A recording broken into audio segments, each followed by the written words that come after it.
So, hi, thank you for joining us. So excited to have you here. Would you introduce yourself, please? I am Lil Cochran. I'm the Executive Director of Women's Rights Information Center. I've spent the vast majority of my long life now in Bergen County, so I consider myself a citizen of this county, as well as an executive director of an agency that provides service to the county. So I have both a personal interest in what's going on here, as well as an administrative interest in trying to help people in this county. Awesome. And how does the LGBT community relate to you? So the LGBTQ community relates to me in so many different levels. I happen to be lesbian, although I don't usually lead with that as an introduction. I have obviously many friends and family that are also they fit into one of those categories. I've part of a community that has LGBT people in it, so I relate to it in many different ways. Again, both as an individual and as just being a member of the community. Awesome. So the next question is, which is the question, what are your thoughts on the fact that Bergen County doesn't have an LGBT center? And do you think this is something that's needed? Well, I do think that it would probably be good to have an LGBT center, and mostly because look, I've been around a long time, and when I was in high school and I was looking for, and back in those days it was a totally different time, and I was looking for some connection with gay folks. We didn't have the internet. We didn't have you know chat rooms where we could go and meet other people. It was very secretive. I remember reading in high school Ruby Fruit Jungle and hiding the book under my mattress. I remember when Barnes and Noble opened and they had a gay and lesbian section. We used to go and hope that no one would see us standing in the corner that we were in. So there was no other way to really connect other than gay bars, right? So and if you weren't of age to get into a gay bar, that came with its own sort of history. And when I went to college in Ramapo, although I didn't live on campus, I remember they were going to have a gay, meeting. It was like the underground. There was like a secret knock on the dorm room door to get into the meeting. So things were very different, and it would have helped. There was a gay. The only place that I knew of at the time when I was in my early 20s, maybe, was center in New York City, and Feathers, and there was another bar on Route 4. I forget the name of it, and that's where you had to go to kind of find other people that you could have a conversation with. So I'm glad things have changed and opened up, and that there's definitely much more. At least there's places to go where you can get the support you need, but not dedicated support, right? Yeah. So I run a women's center. We are open to. We have our little equal sign in the window. We're open to all populations, including the LGBT community, but it's not specific for that community. And honestly, as a provider in this county for over 30 years and a citizen of this county, I always kind of thought as buddies, as the de facto gay social service agency. Like Yeah. I knew their primary focus was to work with HIV folks, but they came along in the 80s, early 90s, and it was the place to kind of send people. If you need information on gay services or what's out there for folks like you, that's the place to go. Yeah. So there's not really a dedicated place for that. And my biggest concern as an older person now is, where are young people going to get the accurate, safe information? I think, too many of these throwaway, runaway teens and young people are probably gay and lesbian. I mean, the research bears that out. It's not a probable, it's Yeah. fact reality.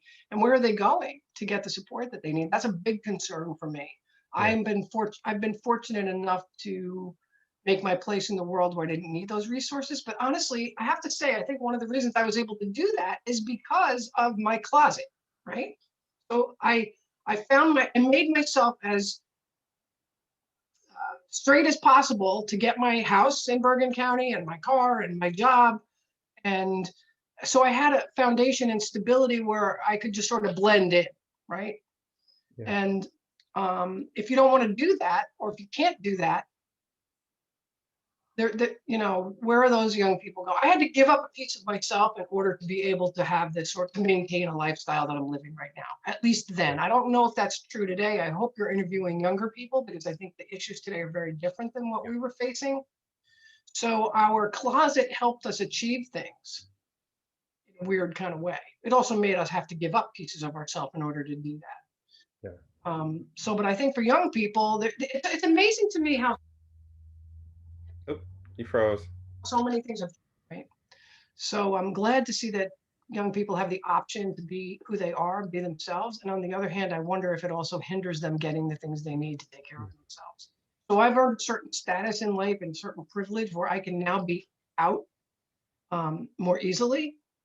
And um, because I'm out more easily,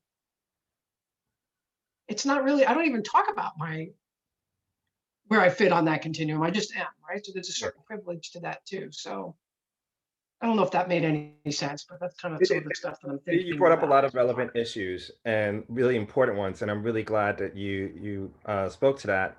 It's just the issue is like you brought up buddies as de facto, but like you said, its mission is for HIV and AIDS. So if you had a kid going in there and saying, "I want to learn about this," or where do I find a community? They're not going to have that information, and I think that's one of the reasons. One of the bits where it's a bit confusing is because people say, "Oh, well, you have resources," but it's like they're very specific, tailored to specific needs, and we need Right, something that's going to be more encompassing. And also think it's not just for kids. At any point, as you all know, something could happen, and where do you go, and who's going to help you, and where do you get that information? So that's why I'm thinking this is important. That's why I'm trying to talk about this with people. right. And I do think it's important because I have to tell you that even though I run a women's center and we work with at least 1,000 unique women a year, I will tell you this. I find this to be very interesting. We serve more men at the women's center than we serve gay people. That more men are willing to come into the women's center and ask for services and ask for help and get things from us. But I can honestly say I'm not aware of a population of gay or lesbian folks that are using our services beyond an occasional client here and there. And Mm. even then, it's not, I'm guessing that they might be gay. It's not even really something that usually comes up. So Yeah. there's still this sort of hidden kind of thing. It's a women's center, and I would say that I serve more men than gay people. Wow. That says something, right? Yeah, absolutely. And I sit on a few boards, and I think about it, and not same but similar is I think about, like, on these boards, how many people can we get of color? And and I sit there, I was like, but I don't know any people of color that could be able to sit on this board. And it's like, so, that they're they're able to that they're fitting, and willing to, and it's like, so what do I do about that? What I mean? That Right, are gay, that are right, openly gay, and have a house and a career and stuff like that. It's you just don't see it. And right. how do we work And, with? and and the thing is, you don't see it. I think that's the key word because I think that those folks are out there, but we've Of sort course of they are. blended in. Bergen County is kind of like an interesting county. We've sort of Yeah, blended into the county, and we just sort of go about our business. yeah. And in other conversations, the talk is we don't have a community. We don't have a support where, like, where we can lean on each other. So Right, we just blend in, and in doing so, like you said, we lose bits of ourselves, right, and there's a trade-off for that, and you know that really bothers me, because when I look at the people that are most vulnerable that can't do that, then it's a real issue. You know, right. so that's Agreed. that's where my thinking is going. I totally agree. I couldn't agree more with you. I think that it's such a wonderful county. I love Bergen County. I love being here. I'm so glad that I was born in the Bronx and I love New York City too, but I'm so happy that I was raised in Bergen County. But I do think that, anytime there was ever talk about getting gay resources, let's just give it that word, it was go to New York, Hudson County, and the bars. And Yeah, I'm not sure bars are the best place to be getting your and resources, but that's where you meet people. yeah, and it It's and a it's networking place, right? It's a place to network at least to get the resources that you need. yeah, and it's part of our history, and it's important, and there's a lot of good from that, but it also caused a lot of damage. How many people ended up with addictions and all this kind of stuff because of Hello. No, that. I'm kidding. It's like, here we are. You know what I mean? And Yeah, as we look, and we're like, then you look at the stereotypes that they say. It's like, oh, gay people are addicts and this and that. And it's like, well, do you think there's a reason for that? We right, don't right. have places where we can, young people can come and learn. Well, Um, let me flip the script on you. I'm curious. What do you think, Anthony, about why Bergen County's kind of never?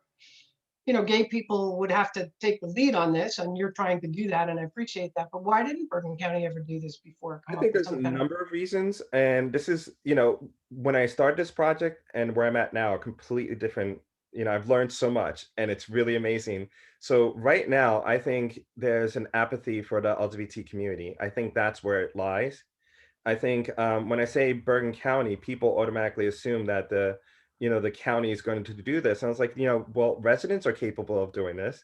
Hopefully, if I had the right resources, I would certainly do this. But and I spoke to Tim Eustace, and he really made it clear, saying, before HIV came along, we had activists here in Bergen County. We had groups that were standing up doing that work. Then came HIV and AIDS, and it sucked all the oxygen out of that. yeah, Everyone I had to believe fight that. for that. After HIV and AIDS, I mean, it was just about it was very myopic. It was just about that. Then after that, we got a breath, and then it's like marriage equality, right? And then once that's gone, there's no big bad monsters out there. And I think people, because of Grinder and marriage equality, they think we're okay. And people who have jobs and have houses, they think they're okay. And they don't see the need for people, that are suffering. And it's mostly, you know, people that don't pass, black and brown people. These are the people that are really suffering still. And we have deaths that are occurring because of this. We have abuse that's occurring. You don't have a safety net for them. So this is why I'm pushing it. So I'm trying to highlight the big bad is all the stuff that everyone's looking at. It's racism, it's you know, gender issues, it's all those things that everyone else is fighting, but we're the missing piece of that puzzle. So if we're not included in this, we're never going to solve these problems. You can't get rid of homelessness unless you deal with the fact that 40 to 60% of LGBT kids that are being thrown out. If you Mhm. ignore that fact, you're not going to cure homelessness. Right. Addictions, abuse, sexual assault, all these things are wrapped up in LGBT, but no one's looking at that part of it. So I think the county can't afford to not look at this. And I think they should think seriously about how they can support this effort because, and I said this a dozen times, we have crystal meth going rampant in the gay men community. And the harm to that isn't so much, it's not so obvious, but people having unprotected sex, and they're getting reinfected with HIV and AIDS. They're syphilis and all this stuff that have the chance of becoming Right. antibiotic resistance. But the cost of a person for their life on HIV meds is close to $1 million. And so that's one person. Do that, 20, 30, 40 people. That's easily avoided by doing harm reduction and supporting people and looking at this. So that's just one small piece of it. So I think mostly it's our own community that doesn't have sitting there thinking, I talk to people and they're like, I don't think there's a need. I just don't think about it because I'm fine. And I'm like, well, what happens when you're not fine? What happens when you get older and you have to go to assisted living, or what happens when you lose the house and or this, or you have to go to an accountant, or you have to you know Right. so I think that's long-winded. I hope that answered your question. I think it's a very helpful answer to the question, and it's making me rethink my role in the community. I don't know. So there's this intersection, right? Like Yeah. what you're talking about, the intersection of race and gender identity and sexuality and all that stuff. And there's an intersection there. And I get frustrated that we focus on them as individual issues rather than they're all kind of. I mean, I understand the reason why they need to be individual issues. I totally understand it, but I also think there needs to be a place where we're talking about how the oppression of one group supports the oppression of another group. So we have to be on each other's side, regardless of what sort of category we put ourselves in. Um, and I the more you force me into this conversation, and the more I think about it, the more I'm thinking, I don't really have gay friends. I have you, right? You're my friend, and we don't even see each other. Most of my friends that I socialize with are straight couples, which is totally fine. I love them. I'm not looking to get rid of them, but I don't really have a connection to the gay community. In fact, one of my resistances to having this conversation with you is I don't really even want to talk about the gay. I don't even know what our needs are. I have no idea. But it Yeah, forced me to have to think about it. And the place that I became most concerned about is I still worry about young people and where they're getting their information, straight or gay for that yeah, matter, where they're getting their information, where they're getting their support, where they're getting the feeling that they can let their hair down, so to speak, and not have to be on guard all the time. And yeah, I don't mean, I think young people are less on guard anyway, but not in a hostile way where they're saying, screw you, I can say and do whatever I want, but a place where maybe they can really just be okay. You yeah, know, absolutely. all of us need that, whether we're gay or straight, no matter how we identify. We all need a place where we can feel like it's okay to just be who we are. That's really so important, you know. And I love all my friends straight. Some of my best friends are straight, so I love them. But I don't have gay friends. I used to, Yeah, but and then I raised a family, and you take your kids to school, and the majority of folks are straight, and you're trying to, you're trying not to then upset your kids because you want them to fit in, and you don't want them to be ostracized, and so you start again, you start going back in the closet, and I find the closet to be an interesting thing. You kind of go in and out, right? And yeah, in many cases, you go in and out in your life, and you judge: is this a situation where it's okay for me to be me, or is this a situation where I need to like kind of step back a little bit? And I think all human beings have to do that to a certain degree, oh right? You yeah, have to kind of fit into your circumstance. It's just the added burden if you're a person of color, or if you're a gay person, or trans, or whatever. You have to do that so many more times in a lifetime. yeah, yeah. I mean, this project honestly really started almost a year ago. Um, I'm also a person of color, and I was thrown out when I was younger. I lived pretty rough when I was younger, and people of color, hang out together in like New York City, and you form your your your chosen families. It's a very big thing. That's how you survive.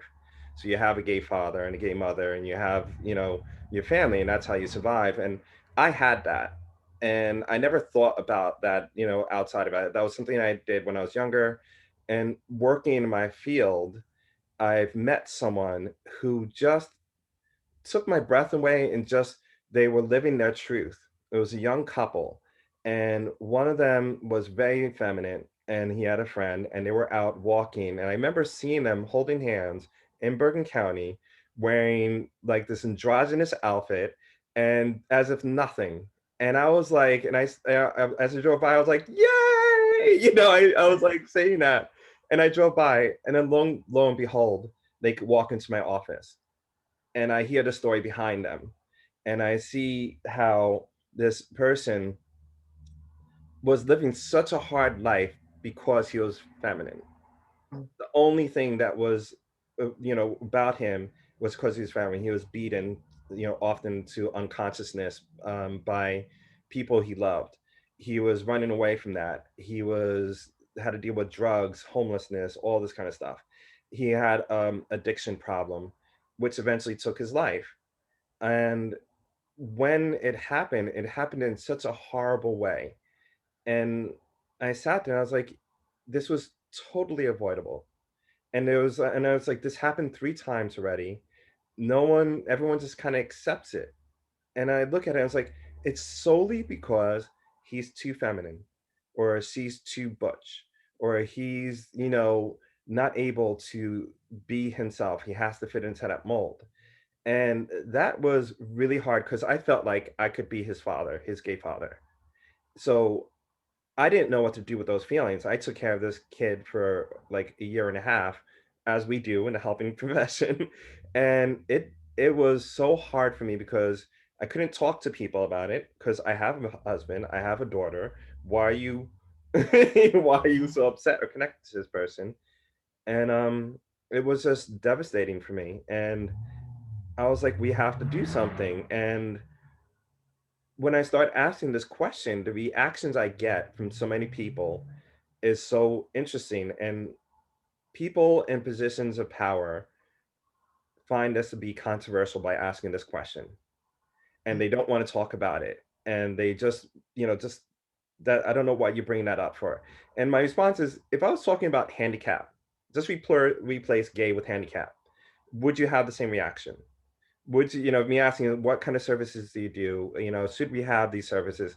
It wouldn't be controversial. So in 2021, we shouldn't have to fear saying gay. You know what I mean? Right, right. And there's a real consequence to this. And I've told this story numerous times, and people, I can see you hear this and I can see you empathize with this, but I've talked to people and it was like nothing to them. And Well, it's a heartbreak. That's first of all, that's excruciatingly heartbreaking story to me, and I'm sorry that happened to you. I really am. I can't even imagine that. Trying to help a yeah, kid and then having it end that way. And now the more you talk, the more I'm having this conversation with you, the more I'm thinking maybe you should start a nonprofit, and for gay and lesbian youth or gay and lesbian whatever resource center or something like that. That's how the Women's Center started in the early 70s because it felt that, the founder felt that women weren't getting the resources that they needed. yeah. And I think you could, and a lot of it was related to abuse, but it's the same kind of thing. So I'm hoping you get that started. The other question I want to ask you though is, have you interviewed like Tracy Zer, who I know was an ally? And Yeah, I have, and it's on the webpage starts again, okay, and you can look for yourself. I'm trying to get, if you have more connections, I would love to talk to people. And you know, this is not my intent is not to cause controversy oh, I or don't think for me, it's not controversial at all. It's a no-brainer. yeah, and you know, so you know, take a look at the videos Yeah, and I've watched some of them. I haven't had a chance to watch all of them. I do have a few people in mind that are not necessarily gay, but I think they're really important community oh leaders that yeah, you should talk to about this absolutely. issue. Because I have to tell you, Anthony, you pushed me to do this. I have a very busy life, and I know. eh, you pushed me to do it. But I'm really glad you did because you made me have to start thinking about things I've kind of put on a shelf for a while.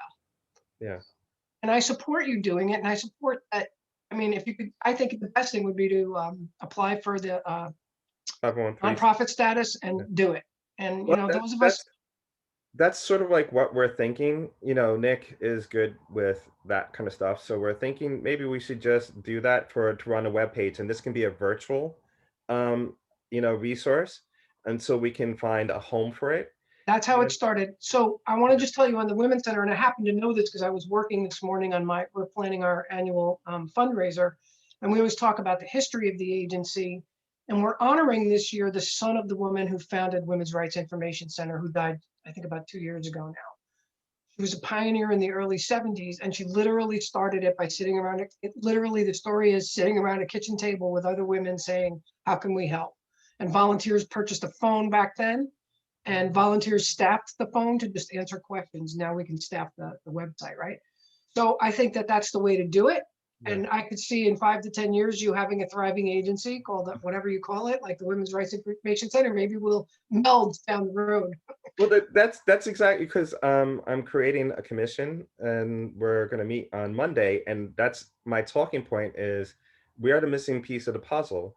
Is the So commission, I'm sorry, is the commission a county commission? no, it's just me creating. Oh, I just use the word commission. well, having a conversation with Tracy and others about maybe, the county has several, uh, uh, I don't know if they call them commissions, but I'm on one of them. I'm on the Yeah, homeless, they're task forces, yeah. the task forces. And I'm on the homeless trust fund task force, but there are many others. I think there's a women's one. And so if there is an LGBT one, that might be the I'm place to on that start. one, You're on it. Okay, great. and the problem is that the county can't endorse private businesses and That, such. that's okay. It's Yeah. knowing the people. Yeah, but that's why I'm doing it this way is, you know, A, to raise awareness because there is a disconnect from people understanding what the issues are and to see that there's a real need. So this is hard to turn around when you see people's faces talking about their stories. So to raise the awareness is my first step, but you know, to then demonstrate that there's a need to the people that are in power and saying, look, this is not about anything. And, you know, it may be someone that might have the ability that would be like, hey, I have extra office space. Let's start this. You know what I mean? Right, It's just right, right. our I definitely think you should apply for uh, uh, nonprofit status. I really do. I think you're on to something. I think you're absolutely right. And I think if you build it, they will come. yeah, well, I hope so. And I'm doing also so this is like the qualitative research part of it. I'm going to do a quantitative research by taking the numbers that we got nationally and applying to Bergen County, and then also trying to go to centers like yours and seeing like what kind of services do you provide, what kind of stuff, and what are your findings. To You then, know what I would love to do, Anthony, if you're sorry for interrupting, but I would love to, if you wanted to use my, so we offer a women's group, a women's support group for domestic, well, actually violence, women, people who've been women, I'm sorry, let me backtrack. We offer a support group for women who've been victims of crime, regardless of what the crime is. We also do a parenting support group that's not for women only. So we have some gender sort of isolated groups, but then other mixed groups. We have an art therapy program we run. I would love it if we could form some kind of support group for LGBT folks and kind of run it as a regular program. absolutely. And that's, see, that's what I'm saying. A resource center would need to work with the community partners to do those work, to do Right, that work. right, So I wouldn't have to specify that you have that experience, you have that work, and we work together. My issue is your issue, and your issue is my issue. We're the missing piece of that puzzle.